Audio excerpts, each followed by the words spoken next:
Podcast Baca Novel. Teruntuk kamu yang tidak terlalu suka membaca tapi tidak ingin melewatkan cerita menarik dalam sebuah novel, aku Yofi Chandra dari podcast Baca Novel hadir untuk membacakanmu cerita dalam novel yang pernah kubaca, sekedar untuk menemani waktu senggangmu atau mengantarmu ke tempat tidur. Selamat malam. Malam ini aku akan membacakan novel yang ditulis Salsa Oktiva yang berjudul Hatimu, Cinta yang Selalu Meragu. Podcast Baca Novel. Lagi-lagi, kejadian tempo hari itu muncul kembali dalam ingatanku. Begitu saja. Sangat menyiksa. Saat semua orang berharap bisa mengingat dengan baik dengan melakukan berbagai cara, aku malah berusaha sekuat yang ku bisa untuk melupakan yang ku ingat. Ren menghindariku. Sepertinya Ren benar-benar menghindariku. Dalam 5 hari terakhir, aku hanya 2 kali bertemu dengannya di kantor. Pertama, saat kami tak sengaja berada di dalam satu elevator yang sama, aku ragu melangkahkan kaki masuk ke sana.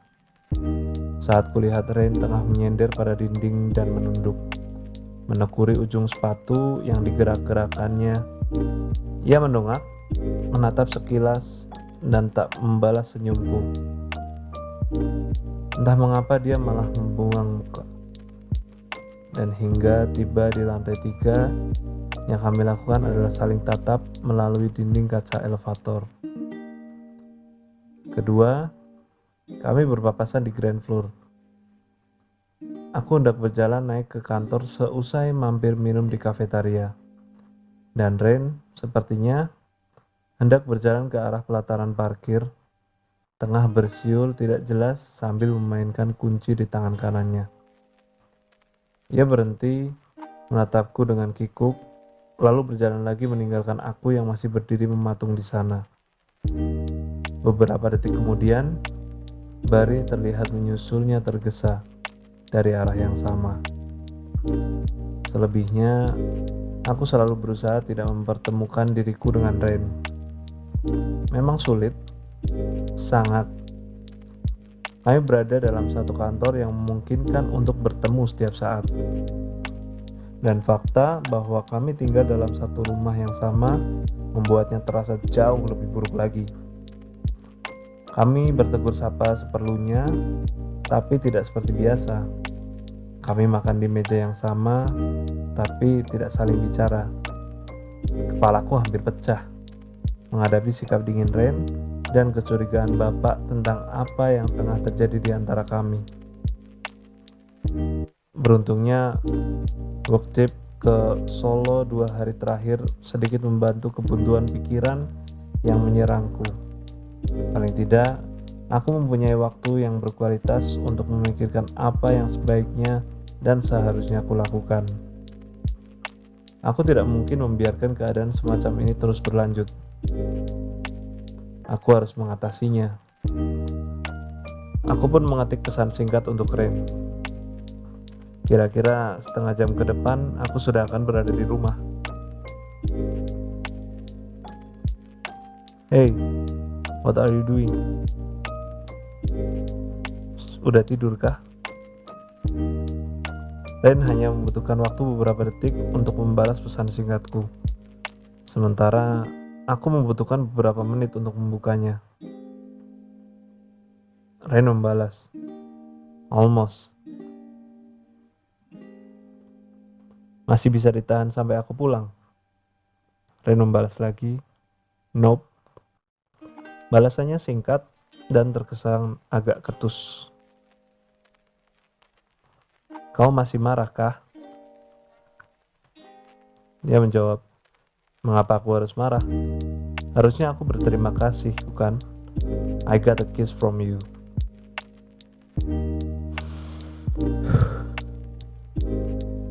Aku menarik nafas panjang. Itu artinya dia masih marah. Mengapa semua menjadi sesulit ini? Oke, Sebut aku bodoh, sebut aku jahat atau apapun itu karena aku tidak menyesal melakukan yang telah kulakukan kepada Ren. Itu bukan kesalahan, paling tidak untukku. Jujur, aku menikmatinya. Aku bersyukur melakukan itu, bahkan seumur hidup aku tak lagi menduga dan membayangkan seperti apa rasanya menjadi Bari atau laki-laki sebelum Bari dan berciuman dengan Ren. Aku tak ingin mengulur waktu lebih lama lagi untuk menyelesaikan ini. Jadi, aku akan memaksa Ren membicarakan masalah kecelakaan tempo hari hingga tuntas. Aku ingin hubungan kami kembali seperti seminggu sebelum detik ini. Baik-baik saja. Aku tidak bisa jika tidak ada Ren. Aku tidak biasa didiamkan Ren seperti ini. Aku memejamkan mata, mencoba mengistirahatkan indera penglihatanku. 2 hari di Solo, kami menemui salah seorang klien. Pekerjaan itu memaksa mataku bekerja lebih keras dibanding biasanya. Presentasi bahan yang seharusnya bisa diselesaikan paling lama 1 hari, ternyata tidak begitu disetujui. Alhasil, kami harus merevisinya dalam jangka waktu yang pendek dan mengganti penampilkan sesuai dengan permintaan. Dan waktu istirahat pun terpaksa dikorbankan sebagai salah satu bentuk profesionalisme kerja. Sedetik kemudian, terdengar bunyi klakson yang sangat memegahkan telinga. Aku membuka mata dan mendapati sebuah mobil sudah berada persis di depan kendaraan kami, memotong jalur. Sekuat apapun menginjak rem, aku yakin kami akan tetap menabraknya.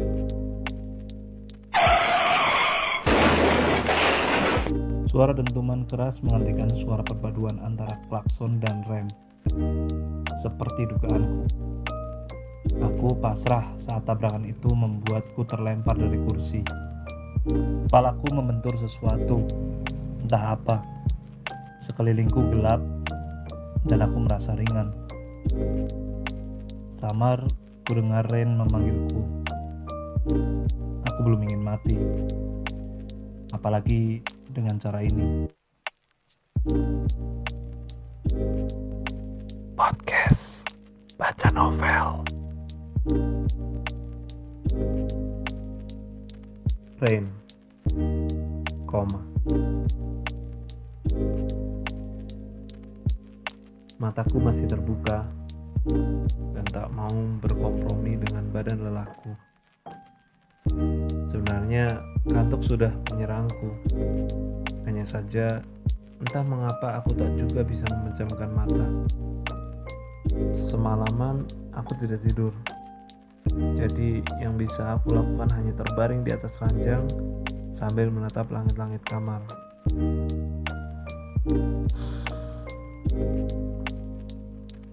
Aku menarik nafas panjang, sembari mengedarkan pandangan ke seluruh sudut kamar ini. Seluruh sudut yang telah aku hafal di luar kepala. Seluruh sudut yang bisa aku bayangkan dengan jelas saat mataku terpejam sekalipun. Seluruh sudut yang bahkan baunya menjadi sudah tidak asing lagi untukku. Kamar Agia. Terletak di lantai 2, berukuran 5 x 5 meter, dengan cat warna putih dan wallpaper dinding mirip ornamen ukiran khas Jawa berwarna coklat. Ada sebuah kasur berukuran sedang, dibiarkan tergeletak tanpa ranjang atau alas, di tengah-tengah ruangan. Di depannya ada sebuah meja kecil yang dipergunakan sebagai tempat meletakkan televisi dan peralatan lengkap khas Agia. Tape recorder, CD player, PlayStation, and many voice things.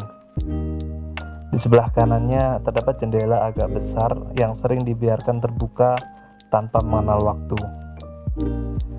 Di sebelah kiri hanya ada satu lemari pakaian dan rak tinggi tempat koleksi buku dan film favoritnya. Pandangan mataku terhenti pada sebuah whiteboard berukuran sedang di samping meja televisi. tempat Agia menempelkan beberapa foto dan notes. Kebanyakan adalah foto kami. Foto saat mengikuti kegiatan ospek, masih memakai topi berbentuk kerucut dari kertas dan rompi dari plastik. Saat pulang kuliah dan motornya mogok di tengah jalan kehabisan bensin dan kami harus berjalan sejauh 1 kilometer ke SPBU, mendorong motor sambil bertengkar memutuskan siapa yang pantas disalahkan atas tragedi memalukan itu. Saat pergi ke Depok dan makan seafood favorit, saat kami nekat jalan-jalan naik motor metiknya ke Solo dan pulang tanpa hasil karena kami tidak tahu jalan ke arah Stadion Manahan tempat Segidok menggelar konser. Saat seusai wisudanya, masih dengan toga dan jubah kebesaran itu, saat tahun baru di Kod, saat sengaja ikut Valentine Party di Bugis, dan kami hanya berpandangan dan terbahak bersama saat musik pengiring dansa berhenti dan pasangan-pasangan lain mulai saling mencium. Kami tidak mungkin saling mencium satu sama lain, bukan? Ada juga foto saat liburan bertiga, aku, Agia, dan Bapak, ke Jakarta, ke rumah saudara Agia, ke dunia fantasi dengan muka acak-adul setelah naik roller coaster 3 kali, ke Pantai Marina di Ancol, ke SeaWorld, ke Taman Mini, dan aku memaksa masuk ke museum kupu-kupu, ke tempat-tempat lain yang belum pernah aku kunjungi itu, meski aku tahu pasti Agia benci kupu-kupu. Ya ampun, ternyata telah banyak yang kami lalui bersama. Agia menawarkan persahabatan tanpa aku harus menjadi orang lain dan berusaha menjadi seperti orang lain, tanpa mempermasalahkan siapa aku, seperti apa masa laluku, bagaimana keluargaku, atau apapun itu. Tak peduli semua anak di kelas mengolokku karena mam berbeda dari ibu-ibu mereka. Tak peduli semua anak di kelas tidak mengacuhkanku karena aku lebih fasih berbicara bahasa Inggris daripada bahasa Bali. Tak peduli semua anak di kelas mengejek tinggi badanku yang di atas rata-rata. Dia benar-benar tidak peduli dan tetap menawarkan persahabatan kepadaku. Benar-benar tulus.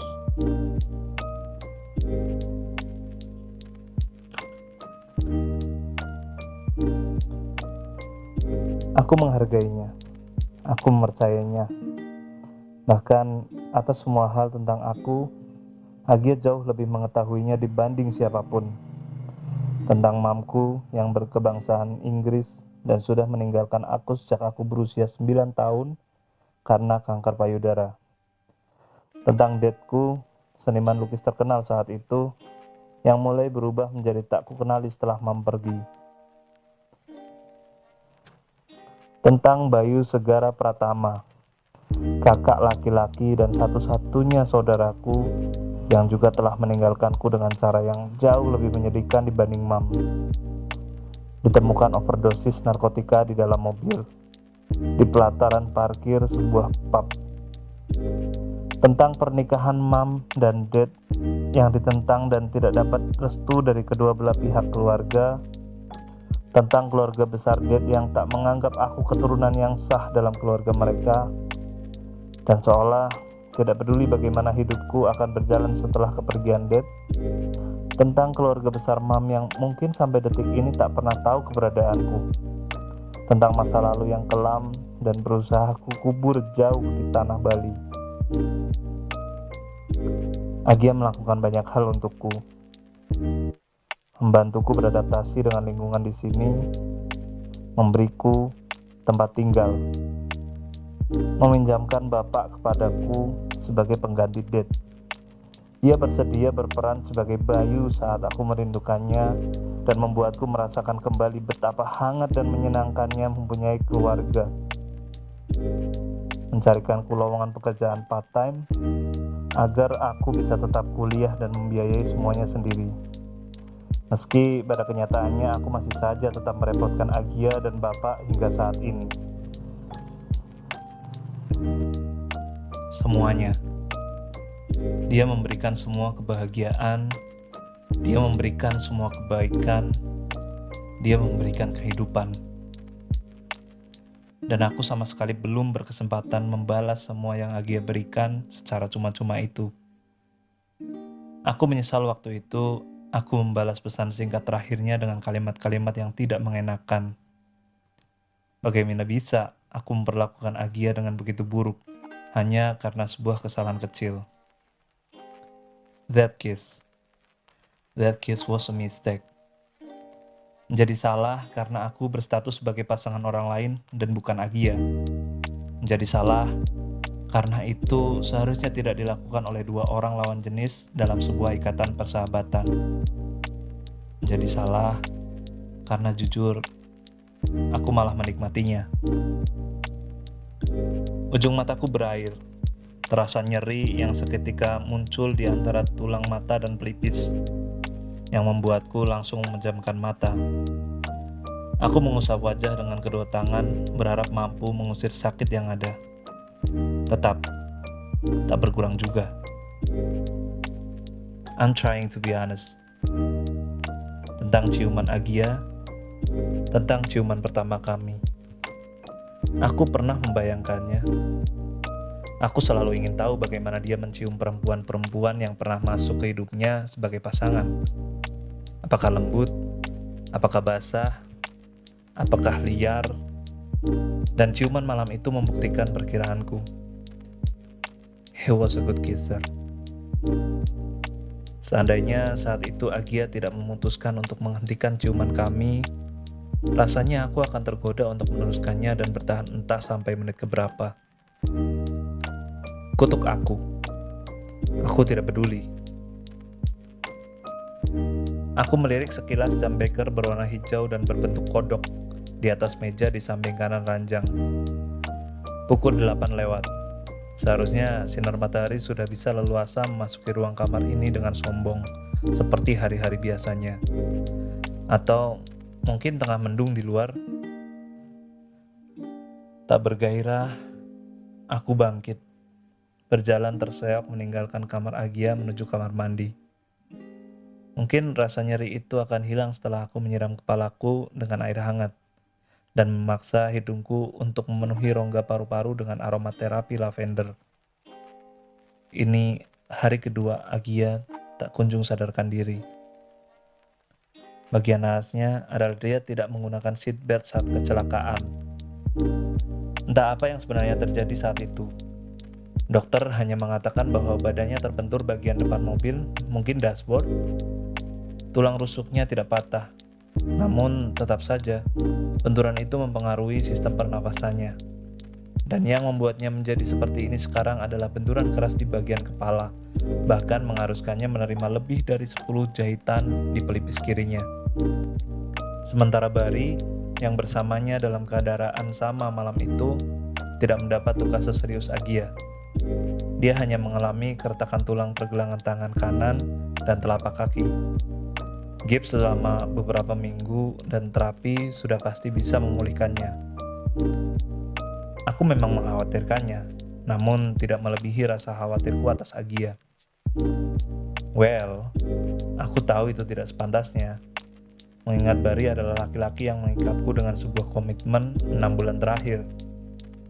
Tapi kurasa dia akan mengerti posisiku, bahwa aku telah mengenal, bersahabat, dan menghabiskan seumur hidupku berada di dalam kehidupan yang sama dengan Agia. Jadi, mana mungkin aku tidak mengkhawatirkan keadaannya. Aku bergegas menyambangi lemari kayu jati berwarna coklat tua dengan ornamen ukiran khas Jawa pada tepiannya yang kubeli dengan menyisihkan uang gaji part-time selama beberapa bulan ini. Ini hari Jumat. Biasanya kami mengadakan meeting akhir pekan, membahas kinerja dan dedikasi kami selama seminggu itu. Meeting menyebalkan yang hanya berisi kritikan dan omelan, betapa kami masih kurang berusaha keras untuk mengabdikan diri pada pekerjaan. Dan untuk meeting Jumat yang kelabu ini, tak ada pilihan lain kecuali skinny jeans berwarna hitam dan kemeja putih. Warna pucat, warna mati. Rencananya saat sepulang kantor nanti, aku akan menjenguk Agia dan Bari di Sarjito. Dan mumpung sudah mendekati weekend, aku berniat menggantikan Bapak yang pasti sudah sangat lelah menjaga Agia di sana 3 hari belakangan. Bapak menolak dengan tegas dan menyuruhku tetap tinggal di rumah saat aku merengek meminta izin untuk menunggui Agia tempo hari. Aku menghela nafas lalu menyabar tas dan sebotol air mineral dari dalam pendingin, lantas bergegas pergi. Aku berjalan sekitar 5 menit ke arah jalan raya dan menunggu tak lebih dari 15 menit untuk mendapatkan taksi langsung menuju kantor. Mendung di luar. It's gonna be rain soon. Podcast Baca Novel.